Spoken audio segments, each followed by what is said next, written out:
David woke slowly, his head heavy as if filled with smoke. The world around him was strange. The air smelled of sharp metal and storm winds, not the fresh air of Earth. He opened his eyes and saw a ceiling of silver that pulsed faintly with light, almost alive. For a moment he thought he was dreaming, but then he felt the weight on his wrists. Cold cuffs bound his hands together. They were smooth like polished stone but unbreakable. Panic rose inside his chest. He pulled, twisted, and tried to fight, but the cuffs did not move. His heart pounded harder when memory returned to him. He remembered the battle. Earth's last stand, cities in flames, skies filled with the enemy's dark ships. He had fought until his weapon burned in his hands, until smoke and fire swallowed his vision. Then came the flash of light, the pain, and finally the darkness. Now he was here, wherever here was. The room was quiet except for the soft hum of alien vents. The walls curved in strange patterns, glowing faintly like the inside of a crystal. David tried to sit up, but his body felt weak, drained. He was a soldier, trained for hardship, but this was different. He was no longer on Earth. He was deep inside the ship of the conquerors. And then he saw her. A figure stood in the corner, tall and silent. At first he thought it was just a shadow, but then she stepped into the light. She was not like the soldiers he had seen storming the cities. Her body shimmered with a bronze-like glow, smooth and elegant. Her eyes were unlike human eyes, bright blue, glowing faintly like twin stars. Her face was sharp, alien, but strangely beautiful. She looked at him for a long moment as if studying not just his body but something deeper. Then she tilted her head and spoke. Her voice was soft, almost musical, though the words carried weight. "You belong to me now, human," she said. "Let us begin our strange new bond." The words cut into David like a blade. Rage boiled up inside him. He had lost his world, his people, everything he had sworn to protect. And now this creature stood before him, speaking of belonging as if he were a pet, a prize taken from a ruined planet. His fists clenched, though the cuffs held him tight. His throat felt dry, but he forced himself to speak. "I belong to no one," he whispered, his voice rough but steady. The alien's lips curved into a small smile. It was not cruel, not mocking. It was something stranger, almost gentle, almost curious. "You are strong," she said softly, "but strength can be more than resistance. In time you will see." David turned his face away, refusing to meet her glowing eyes. He would not break. He would not give her the satisfaction. Inside, though, his chest was a storm. He had been ready to die on Earth. Now he was alive, but as a captive. She walked closer, each step silent, graceful. She did not touch him, but he felt the air change when she neared. "Do not fear," she said. "No harm will come to you while you are with me." Her words only deepened the confusion in his mind. She was an enemy, yet she spoke with a strange softness. She had claimed him, but not with cruelty. For a moment, against his will, he wondered who she really was. David shut his eyes. He told himself this was not the end of his story. He would fight. He would endure. He would wait for the right moment, no matter how long it took. But still, her words echoed inside him like a mark burned into his soul. "You belong to me now. Human." And though he hated the sound of them, though they felt like chains, something in her voice made him realize this was not just the beginning of captivity. It was the beginning of something else, something he could not yet understand. The days that followed passed in a haze of silence. David soon understood he was not kept in a dungeon, but it was still a cage. His room was strange. Its walls were made of curved crystal that glowed softly, changing colors like a living heartbeat. The air was clean, too clean, carrying no scent of earth or wind. It felt like being trapped inside a dream. Every morning, food appeared on a smooth silver tray. It was always fresh, warm, and carefully prepared. The shapes were strange, but the taste was not unpleasant. He was never starved, never beaten, never threatened. Yet none of it mattered. The comfort of his prison only made the loneliness sharper. He was alive but not free, and always she came. Her name was Solari. The first time she said it, the sound felt soft on his tongue, though foreign. She visited him often, her tall figure stepping quietly into the room. She never forced herself close, never raised her voice. Instead, she sat a short distance away, speaking in that calm, musical tone. She asked him questions. At first they were simple. How old are you? What foods do you enjoy? What music do humans listen to? He ignored her, staring at the wall. refusing to give her anything. But Solari was patient. Days later, her questions became heavier. What was your family like? What did Earth mean to you? What do you miss most? David's chest tightened each time. He wanted to stay silent, but silence hurt more. Slowly, little pieces of truth escaped his lips. He told her he had a sister who used to sing when the power went out. He told her about the smell of rain on dirt roads. He told her about the sound of waves crashing on old, broken piers. Solari listened without interrupting. Her glowing eyes seemed softer when he spoke, like she was holding each word carefully in her mind. One day, his anger spilled over. Why are you doing this? He demanded, his voice sharp. Why keep me alive? Why treat me like this when your people burned my world? For the first time, Solari lowered her gaze. Her clawed fingers pressed against the crystal wall between them. Because I asked for you, she said quietly. I wanted you here. David's fist tightened. So I'm a pet? A toy for you to study? Her voice trembled, almost too soft to hear. No, not a toy. Not a pet. Something more. David turned away. His throat felt heavy. He wanted to hate her, but there was no cruelty in her words. She was the enemy, yet she looked at him with something he could not name. Later, she brought him objects. Strange books filled with her people's symbols, fragments of their music that echoed with haunting tones. And once she brought a small green plant. Its leaves were fragile, trembling as though afraid. This was found in the ruins of your world, she said. It survived. I thought it might comfort you. David stared at the plant for a long time. It was so small yet alive, breathing in the alien air. For the first time since his capture, he felt something stir inside him, a spark of hope. You think this makes us friends? He asked bitterly. Solari's lips curved into the faintest smile. I think this makes us both survivors. That night, David dreamed of Earth not as burning cities, but as green fields. He saw his sister again, laughing under the rain. When he woke, he realized Solari had remained outside his room, sitting silently as if she had guarded his sleep. He hated that it touched him. He hated that a part of him wondered if she truly cared. He told himself it was only a trick, only another chain. Yet her presence lingered in his thoughts like the faint scent of the plant she had given him. David pressed his hands against the cuffs, closing his eyes. I belong to no one, he whispered again. But deep inside, he knew the bond had already begun to form. He was trapped, but the walls were no longer only made of crystal. They were made of emotions too, confusing and dangerous. And Solari's eyes followed him always, calm, patient, waiting. Time passed slowly in the crystal room. David no longer counted the days. He had no way of knowing if weeks or months had gone by, but he felt himself changing. At first, he had fought against every word, every kindness Solari offered. But slowly, without his consent, small cracks began to form in the walls he had built inside his heart. Solari still visited him daily. Sometimes she asked questions. Sometimes she spoke of her own world. She described wide deserts under 3 suns, rivers that glowed faint blue at night, and skies filled with silver birds that could fly higher than mountains. Her words painted pictures in David's mind, strange but beautiful. He would never admit it aloud, but he began to look forward to her visits. One day she entered carrying something in her arms. When she placed it on the table before him, David felt his breath catch. It was a small green plant. Its leaves were delicate, trembling as if afraid, but it was alive. This grew on your earth, Solari said softly. It was found among the ruins of a broken city. I thought it might bring you comfort. David stared at the plant for a long time. His chest tightened painfully. He remembered his mother's garden, the smell of soil after rain, the way life pushed through even in the harshest places. For the first time since his capture, he felt hope stir inside him. But with hope came anger too.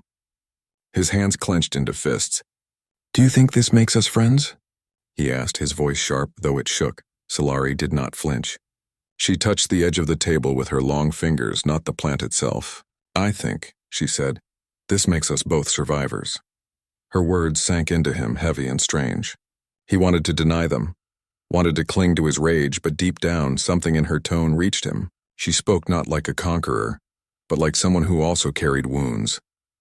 That night, David dreamed of Earth, not of fire and ash, but of green hills and open skies. He saw his sister again, laughing in the rain, her hair wet and tangled. He woke with tears on his face.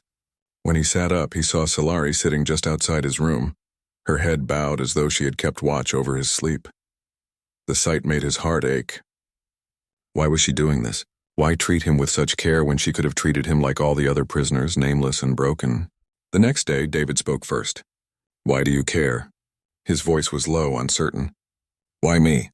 Solari looked at him with those glowing blue eyes. Because you are strong, she said. Not just in body, but in spirit. When everything was taken from you, you did not break. I wanted to understand that. David felt his throat tighten. He hated that her words touched something inside him. He wanted to remain silent, to stay hard and cold, but his heart was tired. Slowly, he began to answer her questions with more honesty. He told her about the ocean, how it sounded like thunder but gentler. He told her about snow, how it covered the world in white silence. He told her about music, about old human songs that carried sorrow and joy together. Solari listened with a stillness that felt deeper than silence. When he finished, she closed her eyes as if memorizing every word. Your world sounds beautiful, she whispered. It was, David said. His voice broke on the word. For the first time, she reached through the crystal barrier, her hand hovering close but not touching him. Perhaps, she said, together we can keep some of it alive. David stared at her. He wanted to push her away, to remind her she was the enemy. Yet he could not deny the truth. She was no longer only his captor. She was something else now, something he could not yet name. The cracks in his walls were widening. And though he feared what might come through, a part of him no longer wanted to rebuild them. The bond between David and Solari grew slowly, like a fragile flame fighting against the wind. He still carried anger, but the fire of hatred no longer burned as bright as before. In its place, something softer had begun to grow. Something that frightened him even more than rage. Solari told him pieces of her own life. She was not a soldier, though her people were at war. She was a scientist trained to study life across the stars. Her role had been to observe, to learn, not to destroy. But when her empire invaded Earth, she had been forced to join the fleet. She confessed she had chosen David not as a prisoner to break, but as a chance to understand humanity. You are not just a subject, she said one night, her voice heavy with honesty. You are proof of what I feared, that my people are blind. They see humans as weak. I see something stronger. Her words left David in silence. He wanted to believe her, yet a shadow of doubt always lingered. She was still part of them, the ones who had taken everything. Could he trust her? Could he allow himself to? Then everything changed. One morning, the door to his crystal room slid open with a hiss and another alien entered. He was taller than Solari, with sharp armor that gleamed dark like obsidian. His eyes glowed a harsher blue, filled not with curiosity but command. David felt the air grow colder as the stranger approached. This is the human? The officer asked, his voice sharp like a blade. Solari stepped between them. Yes, he is under my care. The officer's gaze turned to David, and a cruel smile crossed his face. Too valuable to be left in your hands. He will be transferred for proper interrogation. His mind will tell us what we need. David's chest tightened. He knew what interrogation meant: torture, pain, a slow death. He had seen it before, done to others who were captured. He braced himself, ready to face it, but before he could speak, Solari's voice rang out. No, she said firmly. He is mine. I claimed him. The officer laughed, a low, cruel sound. Claimed? You speak as though he is a pet. You grow too attached, Solari. This human has infected your mind. David looked at her in shock. Her body trembled, but she did not move aside. He is not a tool, she said. Not an animal, he is more. The officer's face darkened. His voice dropped, colder than ice. Be careful. The Empire does not forgive weakness. If you protect him, you betray your own people. The air grew heavy with silence. David could see the fear in Solari's eyes. She was standing against her own kind for him. It made no sense. She risked everything. Her position, her safety, even her life. That night, after the officer left, David spoke softly. Why did you stop him? Why risk yourself? Solari sat down, her hands shaking slightly.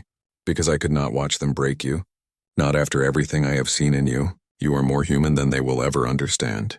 You've lost everything, yet still you stand. I will not let them take that away. Her voice cracked, and for the first time David saw her as something more than an alien. She was a person carrying her own burden, torn between duty and conscience. David's throat tightened.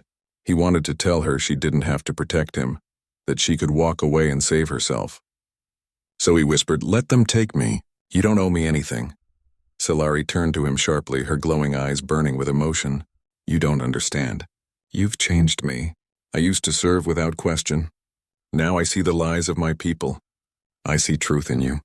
I cannot let them destroy that." For a long moment, David could not speak. He had thought himself alone, broken, powerless. Yet here was someone, an enemy, standing against her own kind for him. It made no sense, but it lit something inside him, a spark of connection, fragile yet fierce. He realized then that the walls between them were not only breaking, they were crumbling fast. And soon neither of them could pretend otherwise. The decision came on a night heavy with silence. David lay on the narrow bed of his crystal room, staring at the soft glow of the walls. His heart beat with unease. Ever since the officer's visit, he had known that his time was running out. At any moment, they could come for him. He would be dragged away, broken and used until nothing of himself remained. But then the door slid open and Solari stepped inside. Her movements were fast, almost nervous, unlike her usual calm. She carried a dark cloak in her hands and a small device that pulsed with faint green light. "Get up," she whispered urgently. "We must leave now." David sat up, his mind spinning. "Leave where?" "Anywhere but here," Solari replied. "This device will hide your signal from their scans. But we must hurry. If they find us, it will be too late." He stood slowly, his legs tense. He could hardly believe what she was saying. Escape? After all this time, after everything, she was offering him freedom. Yet fear gripped him too. "You'd throw away your world for me?" he asked quietly. Solari's glowing eyes met his. For the first time they were not calm but fierce, burning with determination. "For us both," she said. There was no time to argue. She pressed the device against his cuffs, and with a sharp click they unlocked and fell to the floor. David rubbed his wrists, feeling the weight vanish, and a surge of energy rushed through him. After so long in chains, he was free again. They moved quickly through the corridors of the alien ship. The walls glowed faint blue, and the hum of engines vibrated under their feet. Alarms had not yet sounded, but David's every step felt like a drumbeat of danger. His heart pounded. Solari led the way, moving with swift grace. She knew the paths, the hidden doors, the shortcuts. David followed close behind, his eyes darting at every shadow. He had been a soldier, but here he was powerless, relying on her to guide him through enemy territory. At last, the sound of shouting echoed through the halls. Lights flashed red. The alarm had been triggered. "They know," Solari hissed. "We must run," and they ran. The sound of their footsteps mixed with the wail of alarms echoing like thunder. David's legs burned, but he did not slow. Solari's hand gripped his tightly, pulling him forward, never letting go. For the first time since his capture, he felt not like a prisoner, but like a partner. They turned corner after corner until finally, a large hangar opened before them. Ships stood lined like silver birds, their wings spread wide. Guards shouted in the distance, their voices carrying through the air. Solari pulled him toward a smaller vessel, sleek and sharp. "This one," she said. They climbed inside and Solari rushed to the controls. David dropped into the seat beside her, breathing hard. His hands trembled, but his spirit burned with fire. For the first time since Earth fell, he felt alive. The hangar doors began to close, heavy metal grinding slowly together. Enemy soldiers rushed forward, weapons raised. Blasts of light struck the ship's hull. "Hold on," Solari shouted. The vessel roared to life. With a shattering burst of power, it shot forward, sliding between the narrowing doors. The ship shuddered as it passed through, scraping against the edge. But then they were free, out in the endless black sea of space. David pressed against the seat, gasping. He turned to Solari. Her face was calm again, but her eyes shone with wild determination. "Where will we go?" he asked, his voice raw. "Somewhere they cannot follow," she said firmly. Then, for the first time since their bond began, she gave him a fierce, almost victorious smile. David felt his chest tighten. He had been a prisoner, a soldier broken by loss. But now, sitting beside her as the stars stretched before them, he realized something had changed. He was no longer just surviving. He was fighting again, not alone, but with someone who had chosen him, who had risked everything for him. And though the future was uncertain, one truth burned in his heart. This was no longer just her fight or his. It was theirs. The stars stretched endlessly outside the ship, glowing like diamonds against black velvet. For the first time in months, David saw them without bars or walls in the way. He sat in silence, staring at the window, the vastness of space reflecting in his eyes. Freedom should have filled him with joy, yet his chest carried a heavy weight. Solari guided the vessel with steady hands, her eyes fixed on the endless dark. She did not speak at first, giving him time to breathe, to feel the new air of freedom. But David could sense the tension in her. She had turned against her empire, and there would be no return for her now. Hours passed before she broke the silence. "We will hide for now. There are moons, abandoned places where their scanners will not reach. There we can rest and plan." David nodded slowly.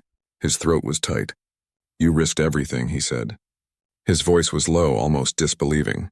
"For me," Solari's hands tightened on the controls. "Not only for you," she whispered. "For myself, too." Later they landed on a barren moon, its surface covered in silver dust. The sky was strange, filled with 3 pale stars. The air outside was thin, but the ship provided enough shelter for them to survive. They built a small fire using the energy of a stolen fuel cell, its glow soft and warm inside the hollow rocks where they hid. That night, sitting across from each other, David finally asked the question burning inside him. "Why me, Solari?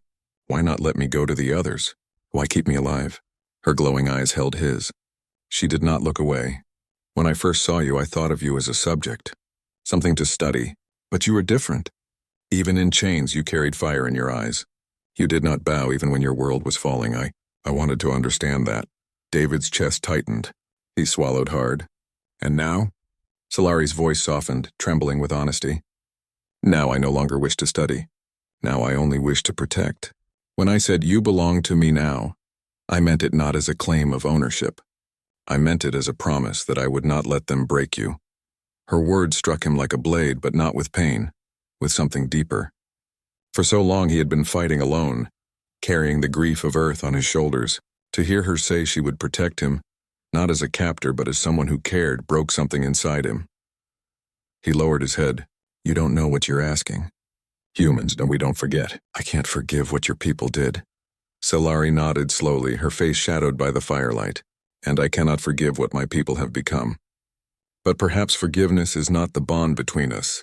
Perhaps it is survival. Perhaps it is something new." Silence fell between them, heavy but not empty. David looked at her across the flickering light. Her bronze-like skin glowed softly, her face unreadable yet filled with something raw. He realized that she too was running from chains. Chains of loyalty, duty, and fear. Slowly, almost without thinking, he reached out his hand. Solari looked at it for a long moment, then placed her clawed fingers gently against his palm. The touch was strange, alien, yet not unwelcome. Her voice was barely a whisper. "Now you belong only to yourself. But if you'll let me, we could belong to each other." David's heart thudded painfully in his chest. He had lost his home, his family, his world, but sitting here with an alien who had risked everything for him, he felt something he had thought gone forever. Hope. He closed his fingers around hers, firm and steady. "Then let's start there," he said quietly. Above them, the stars burned brighter than ever, as if watching the birth of something new.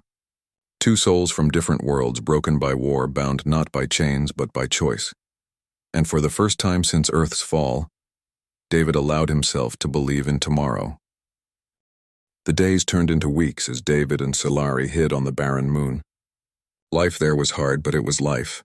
They built small shelters from scraps, learned how to make energy last, and shared whatever food they could steal from abandoned supply routes. It was not much, but it was theirs. At first, David felt restless, always waiting for the sound of enemy ships above, always fearing capture. But Solari was always calm, steady, and her presence slowly began to heal the storm inside him. She showed him how to use her people's tools, how to build signals and repair equipment. He showed her human songs, teaching her simple words that carried memories of Earth. Sometimes late at night he sang softly by the dim fire. Solari would close her eyes and listen, her glowing face touched by something like peace. "Your songs are filled with sorrow," she told him once, "yet they make me feel alive." David smiled faintly.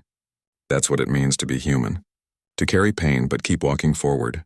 Their bond grew, no longer strange but natural, The lines between captor and captive blurred until they were gone completely. Silari no longer stood as his keeper, and David no longer felt like her prisoner. They were partners now, bound by choice and trust. But the danger was never far. The Empire searched for them constantly. Sometimes they saw the shadows of warships crossing the stars, scanning the moon's surface. Every time David's heart froze, and every time Silari's hand on his shoulder kept him steady. "You are not alone anymore," she would whisper. "Remember that." One evening, as they prepared to move deeper into the moon's caves, Silari stopped and looked at him. Her voice was quiet, almost uncertain. "Do you ever regret staying with me? You could have tried to escape, to survive alone." David met her glowing blue eyes, steady and sure. "I survived alone for too long. Alone is not living. With you, it feels different. It feels like there's still something worth fighting for." Her lips curved into a soft smile, the same strange smile she had given him the first day, but now it held warmth instead of distance. She reached for him, her hand resting lightly on his arm. "Then perhaps we belong to each other now," she said. Those words echoed in David's heart. He thought back to the moment of their first meeting when she had said, "You belong to me now, human."